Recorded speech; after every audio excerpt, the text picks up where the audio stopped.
Welcome back to Tipping Point. I'm your host, Kara McKinney. With a headline like this from the Washington Free Beacon, you know it's going to be good. It reads, "A failed medical school, how racial preferences supposedly outlawed in California have persisted at UCLA. Up to half of UCLA medical students now fail basic tests of medical competence. Whistleblowers say affirmative action, illegal in California since 1996, is to blame."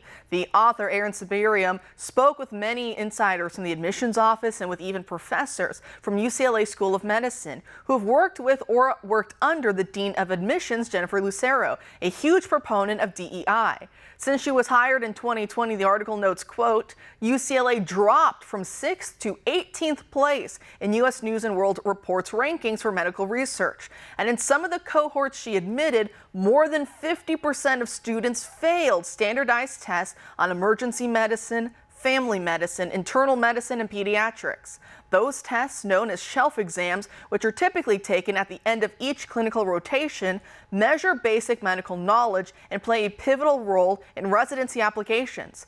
Though only 5% of students fail each test nationally, the rates are much higher at UCLA, having increased tenfold in some subjects since 2020, according to internal data obtained by the Free Beacon," end quote.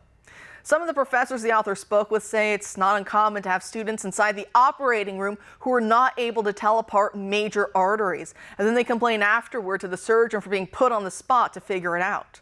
As a reminder, these are students on track to becoming junior doctors.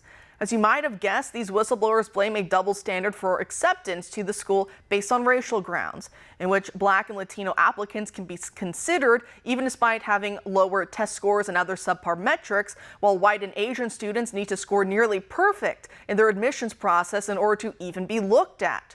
My conspiracy brain tells me this is done on purpose to have more people in positions of power who feel insecure and vulnerable because they know their job security is only based on the favor of the current woke ruling order. And so they have to dedicate themselves to upholding that order or risk losing their entire careers. And I think the left likes that dynamic better than picking a fight with their teacher union buddies to say, hey, why are you failing our Black and Hispanic students so miserably? Don't they deserve better?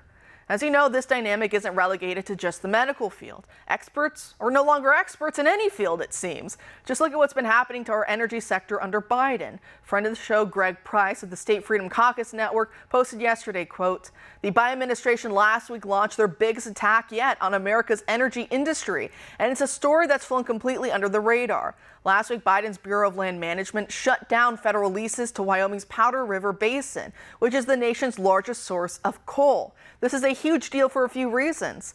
Those 16 mines in the Powder River Basin produce nearly 50% of the nation's coal supply. The mines employ over 4,000 people, and they contribute over $1 billion annually in revenue to Wyoming state and local governments. Biden's government is killing jobs, making our energy crisis worse, and destroying an industry that represents nearly half of Wyoming's state budget," end quote. Joining us now to discuss is biostatistician Steve Malloy, the founder of JunkScience.com. Steve, thanks for being here tonight. And maybe this is a dumb question coming from me, but why is the Biden administration going after coal during the middle of its transition to electric vehicles when most of the electric grid is still powered by coal? Well, Kara, thanks for having me. So the theme of leftist environmental policy destruction is just to cause chaos. You're absolutely right. I mean, here the Biden administration wants to destroy the coal industry and at the same time wants to mandate EVs, which require more electricity. And I mean, those are two incompatible goals, and you don't have to be a rocket scientist, to figure that out.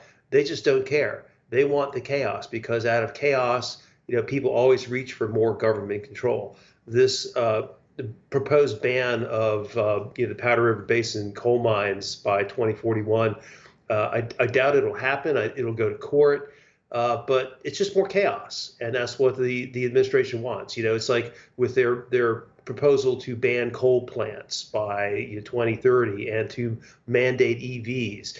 All these rules are illegal, manifestly illegal. But the Biden administration just rolls the hand grenade out there to cause chaos, which is what they want.